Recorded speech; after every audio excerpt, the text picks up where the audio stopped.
ये सब क्या है स्वाति? ये सब क्या है? अरे तुम्हें बाहर जाने की छूट देती तो इसका ये मतलब है बॉस के हाथों में हाथ डालकर तुम घर में आई हो? ये सब क्या है स्वाति? मैं ये सब कुछ बिल्कुल बर्दाश्त नहीं करूंगा। स्वाति ये क्या है? तुझे घर की इज्जत, घर की मर्यादा, किसी बात की कोई चिंता नहीं है तो ऐसे ऐसे कैसे कर सकती है स्वाति? अरे माँ जी और पंकज जी, आप लोग गलत समझ रहे हैं। ऐसी कोई बात नहीं है। दरअसल मुझे इनको यहाँ लेकर इस तरह से आना ही पड़ा, मजबूरी थी। अरे आप दोनों के लिए खुशखबरी है, नाराज होने वाली बात नहीं है पंकज जी और माँ जी। क्या है ना कि ये माँ बनने वाली हैं। मैं तो इन्हें अपने साथ ऑफिस से घर लेकर ही आ रहा था। 5 बजे ऑफिस छूटता है। मैंने इनको कहा आपकी तबीयत ठीक नहीं मालूम हो रही, चलिए मैं आपको घर छोड़ देता हूँ, पर ये मेरी बात ही नहीं मानी। ये खुद ही पैदल निकल पड़ी और आते ही 2 कदम चलते ही बेहोश हो गई। उसके बाद इन्हें चक्कर आया, बेहोश हो गई। फिर ये तो कहिए मैं उसी ओर से निकल रहा था तो मैंने इन्हें हॉस्पिटल में डॉक्टर को दिखाया, वहाँ पे इनका चेकअप हुआ, तब पता चला। तब मैंने कहा कि अब मैं आपको अकेले नहीं जाने दूंगा इस हालत में। मैं इन्हें खुद लेकर यहाँ तक आया कि इन्हें कोई प्रॉब्लम ना हो। लीजिए भाई, अब आपकी जिम्मेदारी आप लोग संभालिए। मैं तो बस यहीं तक इन्हें साथ लेकर आया जिससे रास्ते में ये चक्कर खा के फिर से ना गिर जाए, इसीलिए इनका हाथ पकड़ा हुआ था मैंने। इस हालत में बार बार गिरना ठीक बात नहीं है। क्या? ये तो बेहद खुशी की बात है। माँ देखो ना, हमारा भी परिवार पूरा होने वाला है। माँ, मैं पापा बनने वाला हूँ और तुम फिर से दादी बनने वाली हो। हाँ बेटा हाँ, अब तो मैं पूरे मोहल्ले में मिठाई बंटवाऊंगी।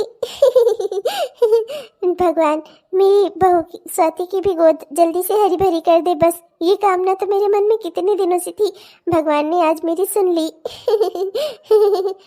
अच्छा माँ जी और पंकज जी, अब मैं चलता हूँ।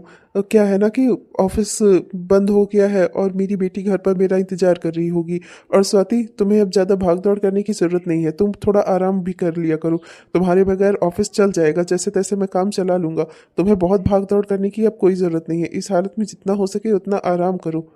और पंकज जी और माँ जी, डॉक्टर ने भी इनको यही बोला है। क्या है कि इनके अंदर खून की बहुत कमी है, तो डॉक्टर ने भी इनको ज़्यादा भागदौड़ करने से मना किया है। अधिकतर इन्हें बेड रेस्ट ही करना होगा। देखिए, एक बात आप लोगों से और कहनी थी। परिवार जैसे हैं आप लोग मेरे, तो मैं तो ये चाहता हूँ कि स्वाति अपना घर पर रहे और आराम करे। कभी कभार मन करे तो ऑफिस आ जाए, बाकी घर पर रहे और आराम करे। इस हालत में इतनी ट्रैफिक में बाहर निकलना और फिर वापस से घर जाना, ऑफिस में इतने सारे काम करना शायद ठीक नहीं होगा। इसके अंदर खून की भी कमी है, तो डॉक्टर ने भी इसे ज़्यादा काम का टेंशन लेने के लिए मना किया हुआ है। तो मैं कह रहा था कि इसमें स्वाति को छुट्टी ही दे देता हूँ। कभी कभार मन करेगा तो ऑफिस आ जाना, वरना घर पर ही रहना। और हाँ, चिंता मत करना, तुम्हारी हर मंथ की सैलरी तुम्हें बकायदा मिल जाया करेगी। पर ये तो गलत है सर, मैं घर पर रहूं और तनख्वाह भी लूं, ऐसा नहीं कर सकती मैं। ये तो गलत बात है। कंपनी के जो नियम सबके लिए लागू हैं वही मेरे लिए भी है। काम करने के बाद ही पैसा मिलना चाहिए। अरे सर, कोई दिक्कत की बात नहीं है। मेरा पंकज है ना, मेरा पंकज स्वाति की देखभाल भी कर लेगा और उसे ऑफिस ला छोड़ भी देगा। कोई दिक्कत की बात नहीं है। चलिए फिर ठीक है, जैसी आप लोगों की मर्जी। स्वाति ऑफिस आ सकती है, पर हाँ स्वाति, तुम्हें भाग दौड़ करने की जरूरत नहीं है। तुम जब आ पाना ऑफिस तब आना, और जिस दिन तुम्हें ठीक ना लगे तुम्हारी तबीयत, उस दिन तुम बिल्कुल मत आना। 1 आध दिन की छुट्टी बिल्कुल सबको अलाउ है। और ऑफिस मेरा काम की जगह है। ये नहीं कि कोई बीमार रहे तब पर भी वहाँ मजदूरी करना जरूरी है। अगर मैं मानता हूँ कि मेरे एम्प्लॉय, अगर उनकी तबीयत ठीक रहेगी, वो मन से खुश रहेंगे, तो वो अच्छा काम करेंगे। तो जो नियम सबके लिए है वही तुम्हारे लिए भी है, ठीक है? जी सर, बहुत बहुत धन्यवाद आपका। हाँ सर, बिल्कुल, बहुत बहुत धन्यवाद आपका। आज आपने सही सलामत हमारी पत्नी को हमारे घर छोड़ा और मैंने आपको गलत समझ लिया, उसके लिए मुझे माफ़ करिएगा। अरे कोई बात नहीं, वो सिचुएशन ही ऐसी थी कि देखकर अक्सर लोगों को गलतफहमी हो जाती है, पर मैं करता ही क्या। अगर मैं स्वाति का हाथ छोड़ देता तो ये चक्कर खा के फिर से गिर जाती। बस इसीलिए मैं इसे लेकर इस तरह से आया। आई एम सो सॉरी, मुझे माफ़ करिएगा। मुझे आप लोगों को फ़ोन करके पूर्व सूचना दे देनी चाहिए थी। गलती दरअसल मेरी भी है। अरे बेटा, गलती किसी की भी नहीं है, गलती दरअसल हालात की है। सब कुछ जब लगता है ना तो समझ में ही नहीं आता कि क्या किया जाए। खैर, अब कोई बात नहीं। भगवान की कृपा से हमारी बहू ठीक ठाक घर पहुंच गई, वो भी तुम्हारी वजह से। भगवान तुम्हारा भला करे बेटा। अच्छा माँ जी, मैं चलता हूँ, मेरी बेटी घर पर मेरा इंतजार कर रही होगी। अच्छा स्वाति, अपना ख्याल रखना। ठीक है पंकज जी, मैं चलता हूँ, नमस्ते। अच्छा स्वाति, अब तुम्हें ना बिल्कुल भी कोई भी काम करने की जरूरत नहीं है। तुम ना बस आराम करो। हमारा बच्चा ना स्वस्थ और हेल्दी आना चाहिए इस दुनिया में। हाँ। आज मैं बहुत खुश हूँ स्वाति, तुमने मुझे बहुत बड़ी खुशखबरी दी है। अच्छा बहू आ, मैं तुझे तेरे कमरे तक ले चलती हूँ आ। और मैं तुझे बताती हूँ कि तुझे क्या खाना और क्या पीना है। नहीं माँ, मैं स्वाति को लेकर जाता हूँ। आज स्वाति ने मुझे बहुत बड़ी खुशखबरी दी है माँ। बहू, मुझे जरा तुझसे भी एक बात करनी है। हाँ माँ जी, बोलिए, क्या कहना है आपको? देख बहू, अभी तक तूने स्वाति के ऊपर बहुत जुल्म किए हैं और स्वाति की जिंदगी में भूचाल लाने के लिए तुझसे जो हो सकता था तूने वो सब कुछ किया है। पर अब मेरी तुझसे रिक्वेस्ट है, स्वाति अब माँ बनने वाली है, तू भी एक माँ है, कम से कम अब स्वाति की जिंदगी में कोई जहर मत घोलना। मैं तेरे आगे हाथ जोड़ती हूँ, कम से कम एक औरत तेरे एक माँ होने का फर्ज अदा कर देना। अब स्वाति की जिंदगी में आग लगाने की कोशिश तू मत करना। मैं तुझे अच्छे से जानती हूँ बहू, तू ऐसे पहले भी कर चुकी है, पर अब की बात और है। देख बहू, अब वो माँ बनने वाली है, अपने बच्चों के बारे में सोचना और उसके होने वाले बच्चे के बारे में सोचना। कुछ भी ऐसा मत करना कि घर में कुछ बवंडर हो। तो मेरी बात समझ रही है ना? वरना फिर मैं तुझे कभी माफ नहीं कर पाऊंगी। और अगर ये बात कहीं मेरे बेटे अजय के आगे खुली ना, तो फिर तू समझ लेना, मेरा अजय भी किसी को माफ करने वाला नहीं है। माँ जी, क्या आप मुझे धमका रही हैं? अरे नहीं बहू, धमकाए तो तुझे तेरे दुश्मन, मैं क्यों तुझे धमकाने लगी भला? तू तो मेरी प्यारी बहू है। मैं तो बस तुझे सही समझा रही हूँ, सही राह दिखा रही हूँ, जिससे कभी जिंदगी में तुझे घर के बाहर का रास्ता ना देखना पड़े। क्योंकि मैं अपने अजय को अच्छी तरह से जानती हूँ। अगर तूने कोई ऐसा गंदा खेल खेला ना, जिसकी वजह से मेरे बेटे बहू की जिंदगी में कोई तूफान आया ना, पंकज और स्वाति के, तो फिर अजय तुझे कभी माफ नहीं करेगा। मैं बस ये चाहती हूँ कि तू अजय के साथ और अपने दोनों बच्चों के साथ अपने परिवार में हमेशा सुखी रहे, और हो सके ना तो वही कर। मुझे ना माँ जी, आप लोगों से कोई वास्ता रखना ही नहीं है। आज अजय जी आए तो मैं उनसे बात कर लूंगी। मुझे अब आप लोगों के साथ रहना ही नहीं है, क्योंकि मैं स्वाति की सेवा नहीं कर पाऊंगी, और स्वाति की सेवा मुझसे आप करवाएंगी जरूर, और मुझसे वो होगा नहीं। मैं अपने पति का और अपने 2 बच्चों का कर खा लूंगी। बस आप हम लोगों को अलग कर दीजिए। अब मुझे आप लोगों के साथ नहीं रहना। ठीक है बहू, जो तेरी इच्छा। आने दे आज अजय को, मैं अजय से बात करती हूँ। जो भी हो भगवान, मेरी स्वाति ने इस दिन के लिए भगवान के आगे बहुत मेहनतें की हैं, बहुत प्रार्थनाएं की हैं, तब जाकर आज भगवान ने उसकी गोद भरी है। बस अब उसकी जिंदगी में कोई तूफान ना आए, इसके लिए मुझे अगर रास्ते के सारे कांटे निकालने पड़े ना, तो मैं सब निकालूंगी, चाहे उसके लिए मुझे किसी को भी अपने घर से, अपने दिल से, अपनी जिंदगी से दूर ही क्यों ना करना पड़े। और फिर जहाँ तक सवाल है बड़ी बहू का, तो मैं इसका नेचर अच्छे से जानती हूँ। अच्छा ही है कि ये हम लोगों से अलग हो जाए, बढ़िया ही रहेगा। मेरी स्वाति के लिए कोई समस्याएं नहीं होंगी। और जहाँ तक सवाल है स्वाति की देखभाल का, तो वह मैं खुद कर लूंगी। जब मैं इसका कर सकती हूँ तो क्या अपनी छोटी बहू का नहीं कर सकती? बड़ी बहू का किसने पार किया था सब कुछ? मैंने ही तो। क्या इसके घर वाले आए थे? और जब मेरी बात स्वाति की आई है, तो क्या मैं अब एकदम बेकार हो गई हूँ? अब क्या मैं स्वाति के लिए खड़ी नहीं हो सकती? मुझसे जो पड़ेगा मैं वो करूँगी। अगर मुझे काम वाली बाई भी लगानी पड़ी ना घर में, तो वो भी लगाऊंगी। पर मैं अपनी स्वाति को किसी तरह की कोई दिक्कत नहीं होने दूंगी। भले ये स्वाति मेरी बहू हो, पर अपनी बेटी से कम मैंने अपनी किसी बहू को नहीं समझा है, चाहे वो मेरी बड़ी बहू हो ज्योति, और चाहे हो मेरी छोटी बहू स्वाति। ओहो, मैंने आपसे कहा ना, कोई भी दिक्कत होगी तो मैं आपको फोन करूंगी। अभी आप जाइए, अभी मेरा दूसरा महीना ही चल रहा है। आप माँ बेटी इतना परेशान हो गए हैं जैसे पता नहीं ही क्या बात हो। 9 महीनों तक में तो आप लोग पता नहीं क्या ही करेंगे। अब आप जाइए घर, मैं हूँ यहाँ, ठीक ठाक हूँ यहाँ, और लोग भी हैं ऑफिस में देखभाल करने वाले, कोई दिक्कत की बात नहीं है। और अगर कोई परेशानी होगी तो मैं आपको फोन कर लूंगी पक्का। हाँ स्वाति, देखो कोई लापरवाही मत करना। तुम जानती नहीं हो, मैं तुम्हें बहुत प्यार करता हूँ, और अपने बच्चे को भी। मैं नहीं चाहता तुम लोगों में से किसी को भी कोई दिक्कत हो। और हाँ, जब तुम्हारा 7वां महीना लगेगा ना, तो मैं तो तुम्हें बिल्कुल भी ऑफिस आने ही नहीं दूंगा। तब तुम्हें घर पे ही रहना पड़ेगा, और तुम्हें मेरी बात माननी ही होगी। हाँ, मैं और कुछ नहीं जानता। ठीक है, तुम अपने केबिन में जाओ, मैं भी चलता हूँ।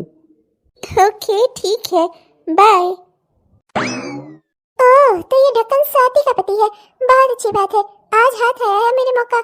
बस बुलबुल, अब तो चुपचाप खड़ी रहना। जो भी मैं बोलूँ ना, उसमें हाँ में हाँ मिलाना। नमक मिर्च मसाला लगाकर बोलना है हमें, जिससे स्वाति के पति के दिमाग में ना ढक्कन खुल जाए और वो सारी बातें मेरी घुस जाए। हाँ यार, मैंने सुना ना स्वाति माँ बनने वाली है। हाँ, ये तो होना ही था। दिन रात जाकर बॉस के घर पर जो बैठी रहती थी। अरे पागल, तू ये क्या बोल रही है? चुपचाप खड़ी रह, बस सुनती जा जो मैं बोल रही हूँ।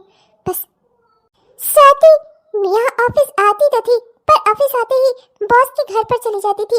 उनकी बच्ची भी स्कूल गई रहती थी, तो आखिर वो दोनों अकेले घर पर करते क्या थे? सबको पता है इस ऑफिस में, हम सब जानते हैं कि आखिर स्वाति किसके बच्चे की माँ बनने वाली है। अब यही कहा जाता है, हाथी घूमे गाँव गाँव, जिसका हाथी उसी का नाव। यार, मुझे कुछ गलत लग रहा है। उसके पति के चेहरे का एक्सप्रेशन बदल गया अचानक से। पहले वो शौक में था, अब वो गुस्से में लग रहा है। बस बस, मेरा काम हो रहा है, मुझे बस थोड़ा सा और चिंगारी भड़कानी है। हाँ यार, क्या है ना कि स्वाति और बॉस के बीच में क्या चल रहा है ये तो पूरा ऑफिस जानता है। कभी स्वाति खुद बॉस के घर पर चली जाती है और कभी कभी तो केबिन बंद रहता था। घंटों स्वाति और बॉस एक साथ उस केबिन में होते। ये दोनों बीच में क्या बातें थी, और अब देखो सुनाई दे रहा है स्वाति माँ बनने वाली है।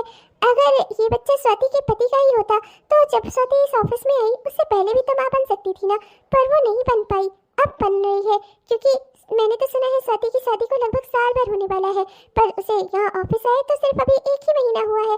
और सोचो ना जरा, जब वो ऑफिस आई तभी वो प्रेग्नेंट कैसे हुई? अब क्या ही कहा जाए, स्वाति जैसे औरतों का सिंदूर और मंगलसूत्र तो किसी और के नाम का लगाती है और यहाँ आकर अपना बाहर अफेयर किसी और के साथ चलाती है।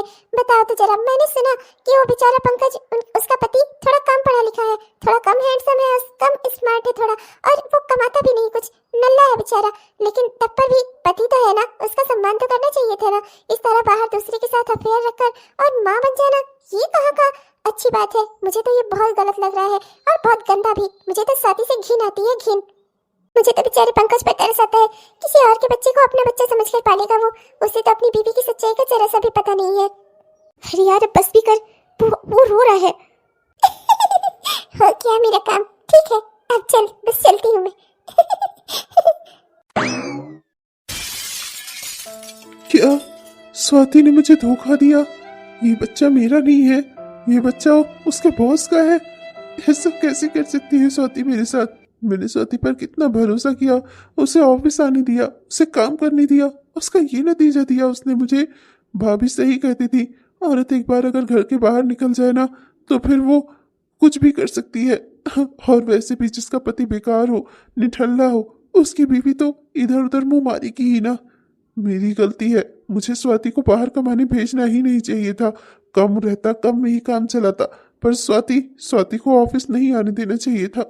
अब ये सब क्या हो गया? किसी और बच्चे को मैं अपना बच्चा समझकर नहीं, मैं नहीं पाल सकता उसे।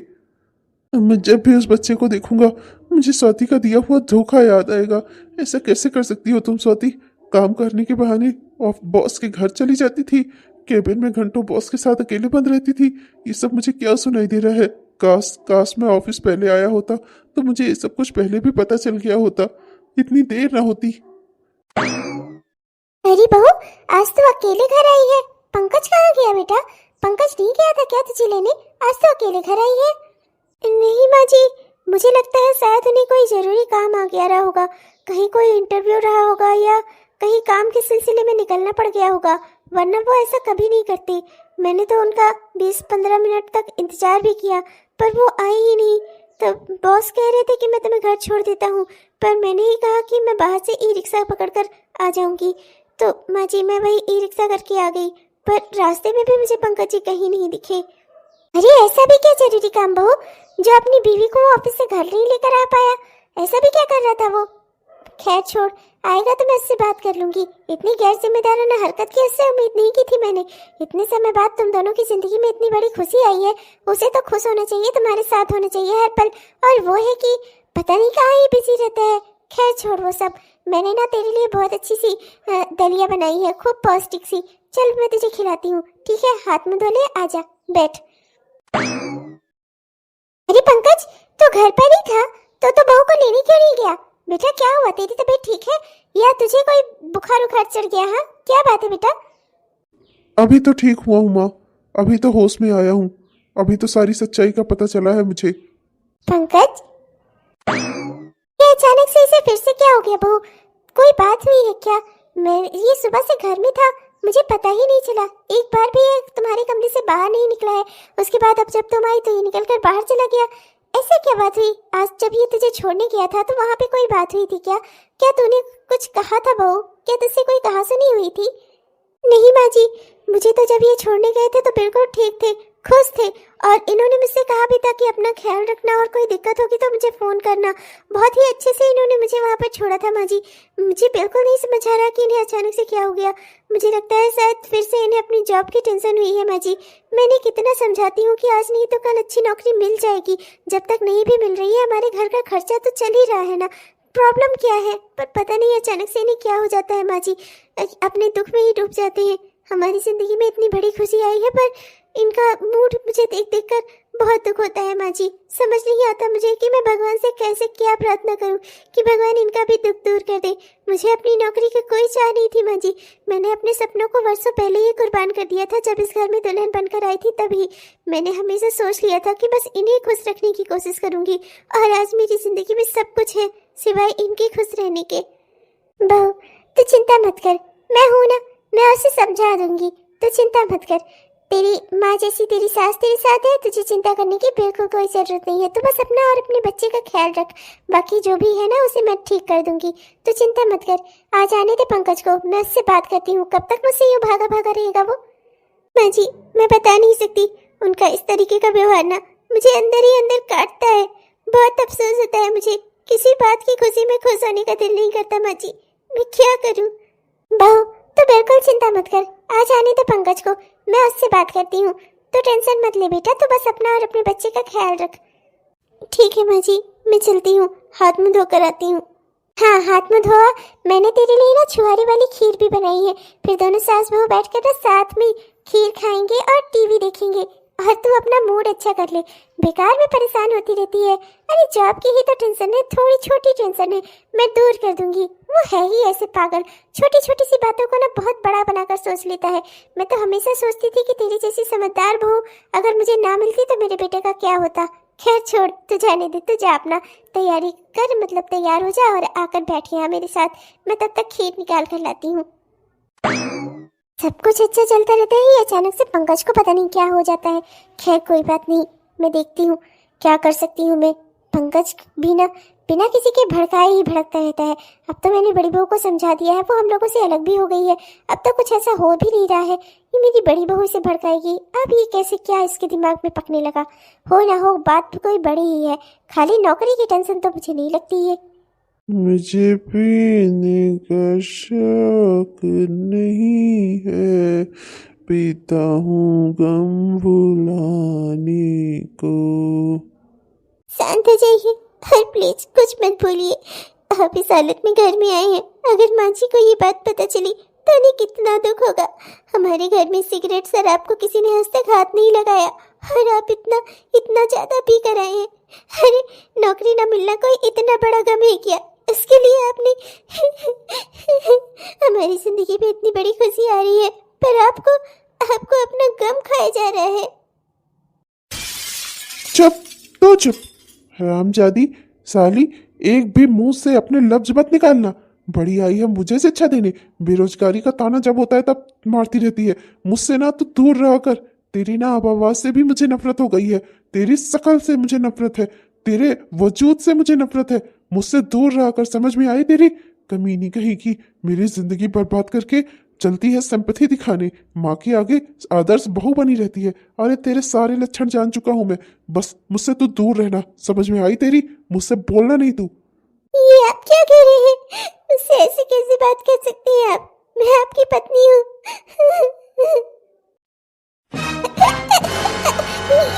क्या कर रही है? गला छोड़िए मेरा, गला छोड़िए मेरा। चुप चुप, खबरदार जो एक भी लफ्ज अपने मुंह से निकाला तो बड़ी आई है मुझे सिंपैथी दिखाने चलती है। आदर्श बीवी, आदर्श बहू बनने का जो ये ढोंग रचाया हुआ है ना तूने, इसे बंद कर दे, मैं कह रहा हूँ बस। और समझ जा, सुधर जा, तेरी सारी रंगत से वाकिफ हो चुका हूं मैं। आइंदा से ना मुझसे दूर ही रहना तू, मुझे कुछ कहना नहीं। समझ में आई तुझे? मुझसे दूर रहना, तू कोई मेरी बीवी भी नहीं है। तेरी सारी असलियत से वाकिफ हो चुका हूं मैं, बेगैरत औरत। ये सब आप क्या बोल रहे हैं? मुझे कुछ समझ में नहीं आ रहा है। आखिर बात क्या है? आप मुझे खुलकर क्यों नहीं बताते? आखिर हुआ क्या है? आपके दुख की वजह आपकी नौकरी नहीं है, ये मैं जान चुकी हूँ। आप प्लीज मुझे बताइए कि आखिर बात क्या है, प्लीज। तुझे कुछ नहीं पता? हाँ, मासूम बनने का नाटक ना मेरे सामने अब तो मत ही करना। तेरी सारी सच्चाई जान चुका हूं मैं। समझ में आई तुझे? और मेरे सामने ये दिखावा मत करना कि मैं बहुत मासूम, बहुत सीधी हूँ। अरे तेरे ऊपर जान छिड़कता था मैं। तेरे लिए क्या नहीं किया मैंने। तुझे बाहर काम करने जाने दिया। तेरे लिए जो हो सकता था हर काम करता था मैं। नौकरी यहाँ ढूंढ ढूंढ कर किस के लिए परेशान था? हाँ, खुद का बिजनेस खड़ा करने की बात की तो उसमें तो भाग गई, क्योंकि तू कभी चाहती ही नहीं थी कि मैं काबिल बनूं। क्योंकि अगर मैं काबिल बन गया तो तू जो करती है वो कैसे कर पाएगी? अरे तेरी फितरत में ही बेगैरियत लिखी है, तो तुझ जैसी औरत कभी किसी की हो ही नहीं सकती। और मुझसे तो ज्यादा मासूम बनकर पूछने की कोशिश मत करना। अपनी सच्चाई से तो खुद वाकिफ है, और मैं भी जानता गया हूं। अब तेरी सारी असलियत को जान गया हूं मैं। तो मुझे ना तुझसे कोई वास्ता नहीं रखना। तू जो कर रही है ना कर। तेरे पाप पुण्य तेरे आगे। मैं कभी ऐसा नहीं कर सकता जैसा तू करती है। समझ में आया तुझे? तू अपना रह अपने पाप के साथ। मुझे तेरे साथ नहीं रहना। समझ में आई? आइंदा से ना मेरी पत्नी बनने का दिखावा करना, और ना ही तो मैं तेरा पति हूँ। समझ में आया तुझे? आज से तेरा मेरा कोई वास्ता नहीं है।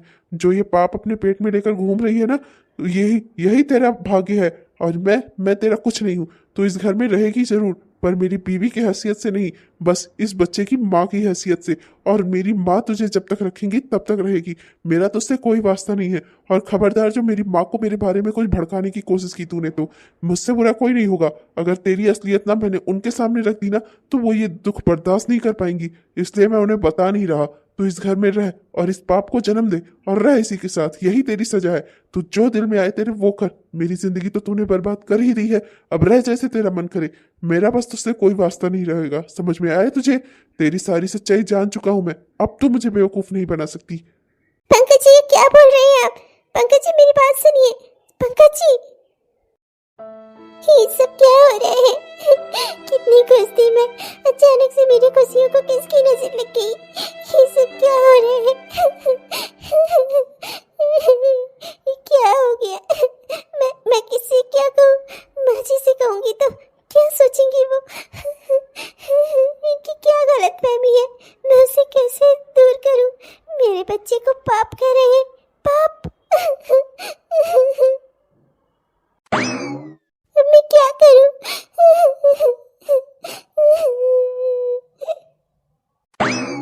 बड़ी बहू, मैंने तुम्हारे और स्वाति के बीच में जो झगड़ा था उसे तो मैंने खत्म ही कर दिया है ना। अब तो तुम दोनों आराम से एक दूसरे के साथ खुश रहकर बातचीत कर सकती हो ना। स्वाति आजकल अकेला महसूस करती है। बहुत सी ऐसी बातें होती हैं जो इंसान अपनी साथ के हम उम्र के लोगों से कर सकता है, वो मेरे साथ नहीं कर सकती। तो कम से कम तुम उससे उसकी सहेली की तरह बर्ताव करो। मैं बस यही चाहती हूँ। तुम दोनों के बीच झगड़े की वजह थी वो घर का खर्च, वो सब तो मैंने अब खत्म कर ही दिया है ना। अब तुम्हारे खर्चे से ना ही स्वाति को कुछ लेना देना है और ना ही स्वाति के खर्चे से तुम्हारा कोई लेना देना है। तो बातचीत तो बहू पड़ोस के लोग भी एक दूसरे से कर सकते हैं, और इस समय तो स्वाति को खास तौर पर किसी के साथ की जरूरत है। तो तुम एक सहेली की तरह उससे बातचीत कर लिया करो, उसे अकेलापन न महसूस हो। मैं तो बस यही चाहती हूँ। मैं तो उसे उसके मायके ही भेज देती, पर करूँ ही क्या? उसकी बहन अपने ससुराल में है और उसकी माँ और पापा उसके तीर्थ यात्रा पर गए हुए हैं, वरना तो मैं उसे वहाँ ही भेज देती। आजकल वैसे भी पंकज का व्यवहार जिस तरह का हो गया है स्वाति के प्रति, वो बेचारी बहुत खोई खोई सी अकेलापन महसूस करने लगी है। तो मैं चाहती हूँ कि तुम उससे थोड़ा देर बात कर लिया करो। जी माँ जी, आप कह रही हैं तो मैं कोशिश करूंगी स्वाति से बात करने की। हाँ बहू, देखो अपने ही अपनों के काम आते हैं। जब मोहल्ले में भी तुम लोग की साख तभी बनी रहेगी जब तुम दोनों आपस में एक रहोगी। जब मोहल्ले वाले भी ये जानते रहेंगे कि देवरानी जेठानी में आपस में कोई झगड़ा नहीं है, तभी तभी तुम लोग आपस में एक रहोगी ना, तभी मोहल्ले में भी तुम लोग तुम्हारा सम्मान करेंगे। मैं तो तुमसे यही उम्मीद करती हूँ बेटा, क्योंकि मैं जानती हूँ कि तुम स्वाति से भी ज्यादा समझदार हो।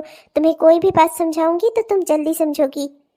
हाँ हाँ माँ जी, मैं स्वाति से ज्यादा समझदार तो हूँ ही, बिल्कुल हूँ। मैं बात करूंगी इससे, आप बिल्कुल फिक्र ना करें। बस बहू, मुझे तुझसे यही उम्मीद थी बेटा। और मेरे पोता पोती वो स्कूल से आने वाले होंगे ना, तो उनको लेने जा रही थी ना। जा जा जल्दी ले आ, वरना मेरी बातों की वजह से मेरे बेचारे बच्चे देर हो जाएंगे घर आने में। जा, बच्चों को टाइम से घर ले भी आना चाहिए, वरना पता नहीं ही कहाँ आजकल की दुनिया ठीक नहीं है, कहाँ खड़े रहेंगे बेचारे बच्चे। जा। अरे हाँ माँ जी, इसीलिए ना मैं आधा घंटा पहले ही निकलती हूँ। देखिए अभी टाइम हुआ नहीं है, मैं पहुँच जाऊंगी समय से पहले ही। स्कूटी लेकर जा रही हूँ माँ जी, मैं पहुँच जाऊंगी जल्दी ही। ठीक है माँ जी, चलती हूँ। अरे स्वाति, तू ठीक तो है? तेरी तबीयत तो ठीक है बेटा? ऑफिस के लिए निकल रही थी? नाश्ता वास्ता किया? मैंने तेरे लिए नाश्ता बना कर रखा था पौष्टिक सा, तूने खाया वो सब? दाल बनाई थी, ली तूने दाल? माँ जी वो तबीयत कुछ ठीक नहीं है, खाने का कुछ दिल नहीं कर रहा, मैं घर आकर खा लूंगी। अरे बहू तो ये क्या कह रही है? अरे अब तेरे पास एक नहीं दो पेट का सवाल है और तू इस तरह से खाली पेट रहेगी तो तेरे स्वास्थ्य का क्या होगा? मैं खाना बना बना कर रखती हूँ, तू सिर्फ खा नहीं पा रही है। चल पहले चलकर खाना पीना खा, समझ में आई तेरे? मैं तुझे इस तरह से खाली पेट नहीं जाने दूंगी ऑफिस। माँ जी मेरा मन नहीं है। मन को मार गोली, जो मैं कहूँ ना वो कर। मैंने भी दो दो बच्चे पैदा किए हैं, मुझे भी पता है कि कैसे रहा जाता है और क्या खाया पिया जाता है। चलिए बहुत नए नए माँ बनने चली है तो जो मन में आएगा वो करेगी। हाँ नहीं तो सास की बात नहीं मानेगी। चल। मैं जानती हूँ बहू, तो पंकज के व्यवहार की वजह से दिन ब दिन दुखी होती जा रही है। मुझे भी इस बार उसका व्यवहार बहुत अजीब लग रहा है। लड़का कुछ बता ही नहीं रहा है, पता नहीं अंदर ही अंदर कौन सा तूफान पाल रहा है वो। भगवान जाने कि उस तूफान का विस्फोट होगा तो आगे क्या ही होगा। हेलो दोस्तों, आप सबको दिल से मेरा प्यार भरा नमस्कार। कैसे हैं आप सब? उम्मीद करती हूँ कि बहुत ही बढ़िया होंगे। आपने हमारा यह वीडियो पूरा देखा, इसके लिए आपका दिल से बहुत बहुत धन्यवाद। दोस्तों कैसा लगा आपको? उम्मीद करती हूँ कि पसंद आया होगा, और अगर पसंद आया तो कृपया वीडियो को लाइक जरूर करिएगा और अपने दोस्तों को रिश्तेदारों को वीडियो को शेयर भी जरूर करिएगा। और हाँ दोस्तों, अपने प्यारे प्यारे से कमेंट्स भी हमें जरूर लिखिएगा। आपके प्यारे प्यारे कमेंट्स का ना हम दिल से इंतजार करते हैं दोस्तों देखिए ना, पता नहीं है क्या हो रहा है आगे, पता नहीं है क्या होने वाला है।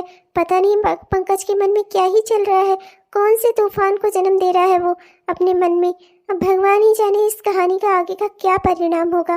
तो जानने के लिए दोस्तों कल जरूर जुड़िएगा हमारी इसी कहानी के अगले भाग से। तब तक के लिए मैं चलती हूँ, मिलूंगी आपसे कल के वीडियो में। तब तक के लिए बाय बाय। चलो स्वाति बहू, मैं तुम्हें बिना खाए पिए बाहर नहीं जाने दूंगी। चलो।